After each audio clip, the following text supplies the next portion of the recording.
As all of you know, and I'm sure everyone is thinking about out there, we're dealing right now with a number of tragedies in our society, a number of challenges, and most directly for those of us in Austin and the Austin area, what have now been a series of package bombs, of devices that have been placed on people's doorsteps, placed on the streets with tripwires, or now sent through FedEx, packages that were designed by someone or some group to maim and hurt people who open those packages or are near those packages.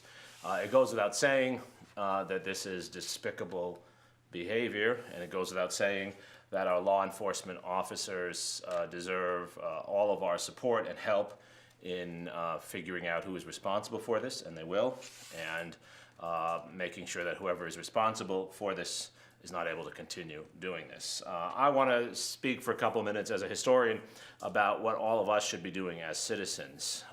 It's very important, obviously, for us to be vigilant, but there are a couple of historical lessons and ways in which we can look at this moment as an opportunity to actually make our society better. When threatened by terroristic violence of this sort, societies respond best when they respond as a community. For the past few years, there have been too many forces locally, at the state level, and at the national level that have been trying to pull us apart, even external foreign sources trying to pull us apart. That's not new in our history. We've been here before. Our country has dealt with bombings, assassinations, foreign attacks, all sorts of things in our history.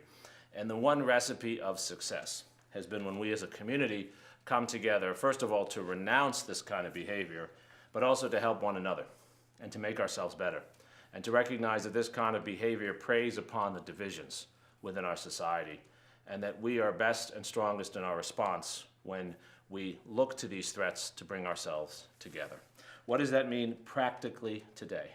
It means that in addition to being vigilant about packages and strange behavior that could be threatening, it also means that all of us need to reach out to other people in our community, to begin to work more closely with them, to begin to build connections that can produce positive outcomes for all of those around us. Because it is the positive outcomes that will drown out, prohibit, and ultimately discourage this kind of behavior. The bad behavior that we see is preying upon our divisions. It's intended to make us more divided. And we need to come together, not by all pretending we agree on the same politics. We never have in our society, but by coming together to work toward productive ends. All of us in our neighborhoods and communities can do more to help one another, to reach out to neighbors we haven't talked to in a long time, to find ways to make a positive difference in a local park, or for a local school, or for a local group. We all have things we can do around us to make our society better. The historical lesson is that that is the best anti-terrorist response. Terrorists seek one thing above all. They seek to make us worse, to bring out the worst in each of us. And the defense against terrorism is to bring out the better angels of our nature, as Lincoln would say, to come together, to find productive, positive things we can do. We can start right here at our university.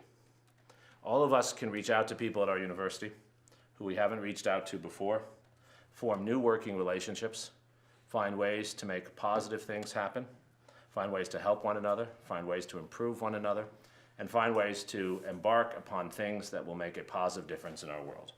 So I really want all of you to use this moment to reflect on something new you can do to make our society and our community better. Respond to the horror we see in the terrorism around us here in Austin and elsewhere. Respond as the students have in Parkland, Florida. Use this as a moment to try to make things better. Use this as a moment to connect with people you haven't connected with before. Use this as a moment to do something that improves our world. Part of my religious tradition is the Jewish tradition, and the phrase we use in Hebrew is tikkun olam. Tikkun olam. All of us have an obligation, tikkun olam, to repair the world. That's what it means, to repair the world. All of us can make a little progress every day in fixing a little bit of our damaged world. And in doing that, we will far, far outweigh the terrible behavior that we see from a few bad apples in our communities and elsewhere.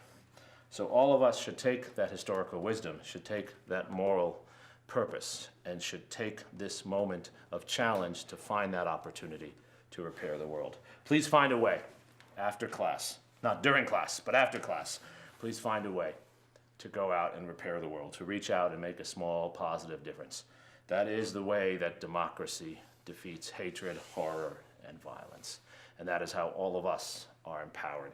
The young make change. You make change. You don't make change by running for president at age 18. You make change by building positive direction and positive change in your local communities that then filters its way up to the top. So this is a moment to repair our world, and all of us have an obligation, all of us should be motivated now to respond to terror by repairing our world.